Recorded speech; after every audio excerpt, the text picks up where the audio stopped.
Alors Sidi El Mehdi Ag Albaka, je rappelle que vous êtes le directeur de la station régionale ORTM Kidal. Vous étiez à Kidal le 25 avril. Vous étiez témoin, acteur et même otage de ces terroristes. Que s'est-il réellement passé? Merci beaucoup. Il faut comprendre que le 25 avril 2026, très tôt, nous avons été réveillés par des échanges de tirs. Après 2 heures, nous avons constaté déjà la présence de groupes armés terroristes et séparatistes à l'intérieur de la ville, ce qui a beaucoup compliqué notre sécurité. Et après le retrait des autorités administratives pour rejoindre les camps, nous sommes restés bloqués à l'intérieur de la ville et les groupes armés étaient déjà devant moi, par exemple, ma porte. Mais c'est vers 16 heures qu'ils sont rentrés chez moi. Ils ont pris les murs pour ouvrir la porte. Ils m'ont arrêté devant ma famille. J'entends encore les cris de mes enfants qui ne comprenaient pas la situation. Mais je savais que ça allait se passer ainsi. Donc 2 véhicules armés m'ont amené, pour qui connaît bien Kidal, vers le marché des logements sociaux qui n'est pas exploité. Et là-bas commence toute une série d'interrogations, des insultes, beaucoup de choses difficiles à accepter. À peine arrivé, il y a un qui me tend un verre de thé. Je dis, moi, je ne suis pas preneur. Il me dit, bon, de toute façon, bois parce que ce sera ta dernière consommation. Tout ce qu'il faut pour déstabiliser un homme. Mais entre-temps, ma famille a informé autour de notre communauté. Des personnes ressources se sont impliquées. Et nous avons pu avoir un compromis de me laisser chez le maire en attendant. Parce que quand on m'a arrêté, je n'étais pas avec mon cadreur. Bon, étant chez le maire de Kidal, que je remercie de passage pour l'hospitalité, j'ai cherché mon cadreur jusqu'à ce que je l'ai récupéré. Et à partir de là, nous avons planifié notre exfiltration de la ville sur l'Algérie. Nous avons fait un long chemin pour rejoindre le pays frère, le Niger. Et du Niger, nous sommes à Bamako, Saint-Youssouf, fatigués mais bien. Alors, mais comment est-ce que vous avez pu échapper de leurs griffes? Je ne pourrais même pas vous donner des réponses claires. L'ami Dédié aidant, sachant le rôle de l'ORTM dans cette crise, j'étais l'acteur à abattre à tout point de vue. Mais c'est Dieu qui donne la vie et c'est lui qui reprend la vie. Moi, je garde la foi et ma mission continue. D'accord. Alors, quelles sont vos dernières nouvelles sur le terrain, Sidi? Vous savez, quand j'écoute ce que les médias disent de Kidal, je suis surpris. Les forces de défense et de sécurité maliennes contrôlent à 100% le cercle d'Aguelhok et celui d'Anefif. Et le cercle d'Aguelhok se trouve à 150 km, excusez-moi, de Kidal. Et le cercle d'Anefif se trouve à 112 km de Kidal. Donc nous avons bel et bien une présence importante des forces de défense et de sécurité dans la région de Kidal.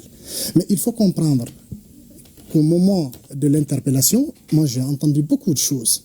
Ce sont 12 000 combattants qui ont été mobilisés, qui ne sont pas seulement des forces terroristes séparatistes du Mali. Vous avez des combattants venus du Tchad, du Soudan, du côté du Polisario, de l'Algérie, pour aider les groupes armés terroristes et séparatistes du nord du Mali à déstabiliser le pays. La question, ce n'est pas la question de Kidal. La preuve, ce sont les attaques planifiées sur Kati, Bamako, Sévaré, Gao pour empêcher un éventuel renfort à Kidal. La preuve, c'est l'attaque lâche contre notre ministre de la Défense, dont je salue la mémoire ici, qui vise à déstabiliser l'institution militaire de notre pays, qui vise à décourager nos forces de défense et de sécurité. Mais il n'y a pas que des branches militaires, il y a aussi une branche politique.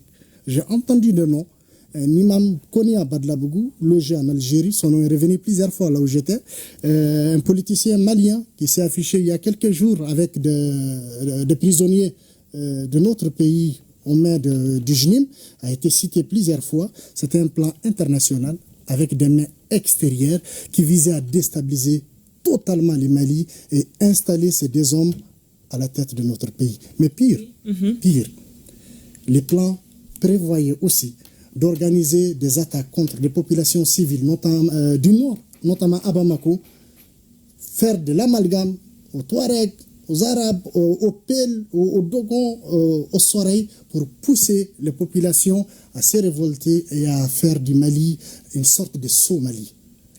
Vous l'avez dit, ces terroristes sont soutenus par des sponsors, mais aussi par des médias occidentaux.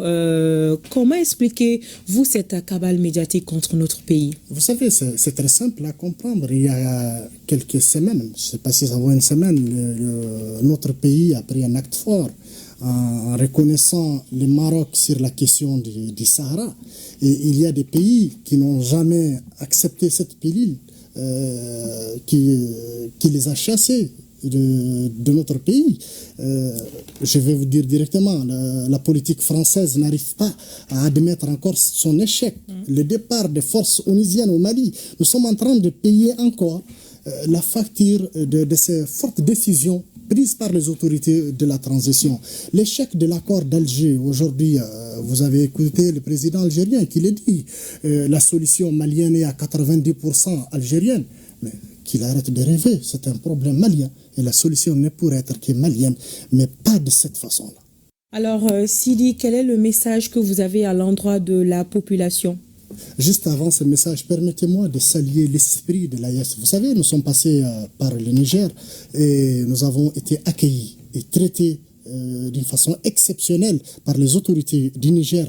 Depuis les postes de la gendarmerie d'Arlit, au niveau de la brigade de la gendarmerie, le préfet d'Arlit, le gouverneur de Gadez, les autorités à Niamey, vous imaginez que nous avons même réussi, sur la demande du ministre de la Communication de notre pays, Alhamdoulilah Guilien, la visite de son homologue du Niger, qui nous a beaucoup soutenus, rassurés et accompagnés. Nous sommes arrivés à Bamako sans difficulté grâce au soutien constant de notre ministre de la Communication, Alhamdoulilah Guilien. Permettez-moi de saluer ses efforts, mais surtout du directeur général de l'ORTM et de tous les personnels de Bozola. Et cela prouve que, quelles que soient les difficultés, à Bozola, nous sommes une famille. Alors, pour les messages, il faut quand même être clair là-dessus. La politique des ennemis du Mali aujourd'hui, c'est de nous diviser. C'est de nous pousser à créer un amalgame entre nos différentes communautés. C'est d'essayer d'indexer les Touaregs, les Arabes, les Peuls, le Dogon, les Soreilles, pour dire que X est terroriste, Y est bon. Non. Le terrorisme ne porte pas une couleur, il ne porte pas une communauté. C'est un phénomène que nous devrions combattre, mais ensemble, main dans la main, pour l'honneur de notre pays, le Mali. Merci beaucoup, Sidi El Mehdi Ag Albaka. Je rappelle que vous êtes le directeur de la station régionale ORTM Kidal. Merci encore et bon courage. Merci.